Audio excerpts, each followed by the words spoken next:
계명대학교 김영문 교수입니다. 오늘은 그 프랜차이즈 가맹점으로 이렇게 창업을 할 때 생각해야 할 5가지에 대해서 말씀을 드리도록 그렇게 하겠습니다. 요즘 그 프랜차이즈 본사를 설립해서 창업을 하는 경우도 있고, 또 이 자금력이 조금 부족한 경우는 이제 가맹점 형태로 이렇게 창업을 하고자 하는 분들이 많죠.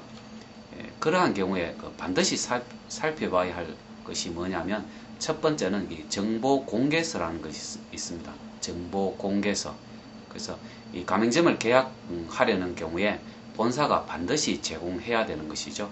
본사가 가맹점 계약 예정자에게 반드시 제공해야 하는 것이 정보 공개서인데, 계약 5일 전에 이렇게 제공하도록 그렇게 되어 있습니다. 그래서 이 가맹점 창업자는 본사로부터 정보 공개서를 받아서 이 본사에 대한 모든 내용을 자세하게 한번 분석을 해봐야 되는데, 이 정보 공개서에는 일반적으로 이렇게 10가지 정보를 이렇게 담고 있습니다. 그 중에 이제 몇 가지만 이렇게 말씀을 드리면, 그 회사 및 임직원에 관한 사항이 있고요.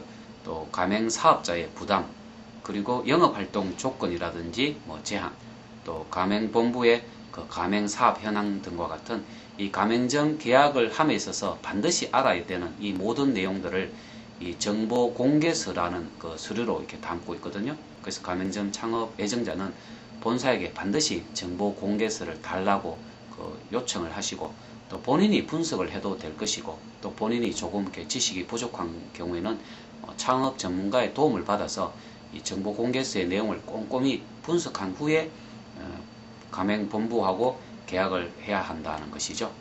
두 번째는 이 창업 트렌드에 맞는 그 아이템인가라는 것을 반드시 한번 살펴봐야 됩니다. 우리나라처럼 아마 이 창업 중에 유행이 빨리 변하는 그 나라도 없을 정도로, 유독 한국에서는 그 창업을 하나의 그 유행으로 만들었다 하는 이런 생각이 많이 들 정도로, 새로운 유행이 금방 지고 또 새로운 유행이 나타나고 이런 현상이 굉장히 빠르더라고요. 그래서 그 아이템이 미래에 계속 성장 가능한 아이템인가라는 이야기죠.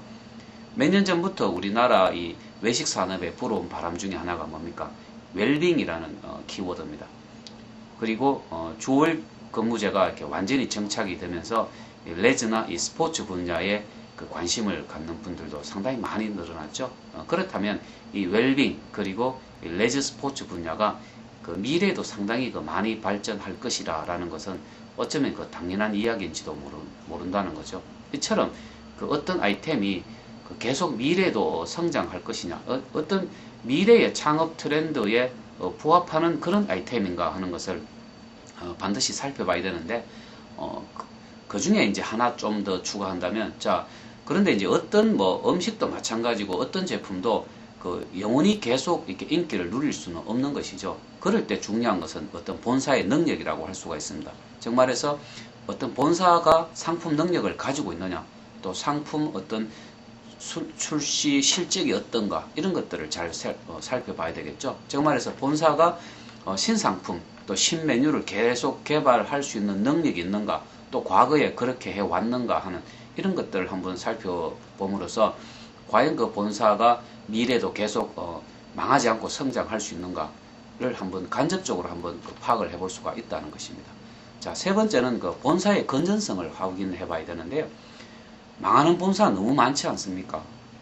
그렇기 때문에 본사의 어떤 자본금의 규모라든지, 또 가맹점의 숫자라든지, 또 실제 어떤 매출이라든지 이런 것들을 보면서 과연 본사가 망할 것인가 망하지 않을 것인가를 생각해야 되는데, 제가 감히 말씀드리면 망하지 않고 생존할 수 있는 본사 별로 없다는 이야기죠. 그렇기 때문에 가맹점 계약을 하면서도 본사가 망할 수 있다라는 이런 생각을 한 번 정도 하시고, 그거에 대한 대비, 즉 말해서 본사로부터 여러 가지 경험이나 노하우, 비법들을 좀 빠른 시간 내에 전수받을 수 있도록 하는 것, 이거 역시 저는 필요하다고 보거든요.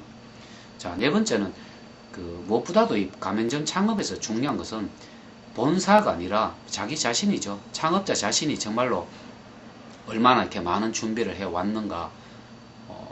외식 분야의 가맹점 창업을 한다면 적어도 이 창업 예정자가 좀 요리도 좀 공부하시고, 또 가능하면 요리사 자격증도 좀 취득하시고, 자기가 이 창업하고자 하는 이 외식 분야에서의 상당한 어떤 지식을 갖추는 것이 필요할 것이고요. 일반 뭐 유통이라든지 뭐 제조 쪽도 마찬가지입니다. 그래서 이 창업자 자신이 먼저 좀 많은 준비를 해 두는 것이 필요하고, 또 본인이 정말 얼마나 많은 준비가 되어 있는지 스스로 좀 점검해 보시고, 아직은 부족하다라고 생각하시면 너무 빨리 이렇게 창업을 하지 마시고요. 실험 창업이라고 해서 조그만한 형태로 먼저 한번 해 보는 것이 필요하다는 이야기죠. 자, 마지막 5번째는 이 프랜차이즈 본사에 좀 막연히 의존하는 이런 것은 좀 버렸으면 좋겠다는 것이죠. 그렇기 때문에 가맹점 창업을 하시는 분들은 지금 현재 가맹점으로 창업을 하고 계시는 분들이 있거든요. 적어도 3개에서 한 5개의 가맹 그 점포를 방문해서 그 가맹점주하고 허심탄회하게 한번 이야기를 한번 해보십시오.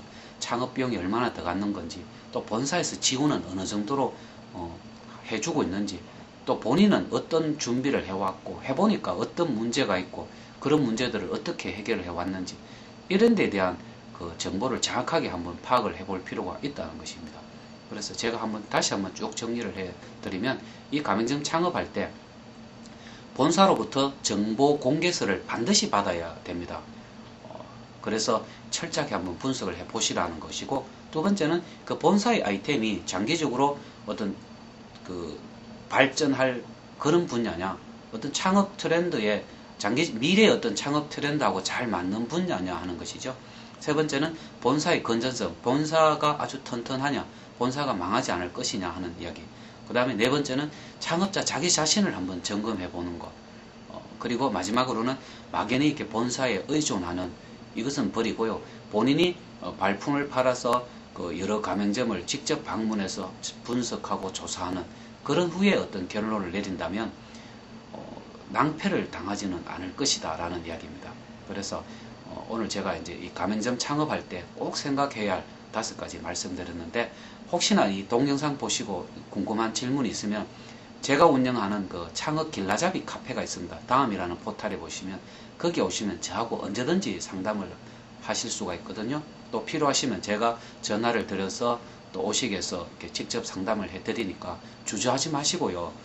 다음에 창업 길라잡이 카페를 한번 방문해 보시면 좋을 것 같습니다. 예, 오늘 이것으로 마치겠습니다. 감사합니다.